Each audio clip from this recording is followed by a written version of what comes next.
જૂનાગઢના સાસણગીરમાં સિંહ દર્શન સફારી અને ફોરેસ્ટ ગેસ્ટ હાઉસના નામે ઓનલાઈન બુકિંગ ફ્રોડનો મોટો પર્દાફાશ થયો। આરોપીઓએ બોગસ વેબસાઇટ બનાવી પ્રવાસીઓને છેતરપિંડી કરતા હતા। આ વેબસાઇટ દ્વારા બનાવટી પરમિટ અને ગેસ્ટ હાઉસ બુકિંગના નામે લાખો રૂપિયા પડાવ્યા। પોલીસે મુખ્ય આરોપી રાશિદ ખાન પઠાણની ધરપકડ કરી। અત્યાર સુધીમાં 20થી વધુ પ્રવાસીઓ સાથે છેતરપિંડી થયું હોવાનું સામે આવ્યું। ગુનામાં અન્ય સાગરીતો સંડોવાયેલા છે કે કેમ તેની પણ તપાસ થઈ રહી છે। લોકોએ ફક્ત સત્તાવાર વેબસાઇટ પરથી જ બુકિંગ કરવું જોઈએ તેવી પોલીસે અપીલ કરી।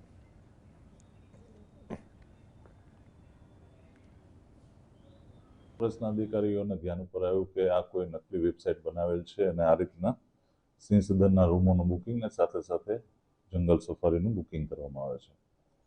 તો શાસનના આરએફઓ શ્રી દ્વારા મેંદરડા પોલીસ સ્ટેશનમાં આ સંબંધે ફરિયાદી બનીને ફરિયાદ દાખલ કરવામાં આવી। આ જે બનાવ હતો, જે ગુનો હતો, એનો મુખ્ય આરોપી રાશિદ ખાન અયુબ ખાન કે જે રાજસ્થાનના મેવાતનો છે, એને અટક કરવામાં આવેલ છે। એની પાસેથી 2 ફોન કબજે